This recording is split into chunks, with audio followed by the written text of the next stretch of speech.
नृत्य कर रहे हैं ना उनको आगे आने दीजिए। जो खड़े हैं वो पीछे रथ के पीछे जाके भी खड़े हो सकते हैं, उनकी वैल्यू यहाँ नहीं, पीछे रथ के पीछे है।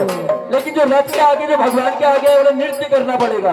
जो खड़े हैं वो रथ के पीछे जाके खड़े हो जाइए, वहां से खड़े होकर बात करते हुए आराम से अपना गपशप मारते हुए आइए। लेकिन इधर कीर्तन करना पड़ेगा, ठीक है ना? सभी लोगों से प्रार्थना है हमारी।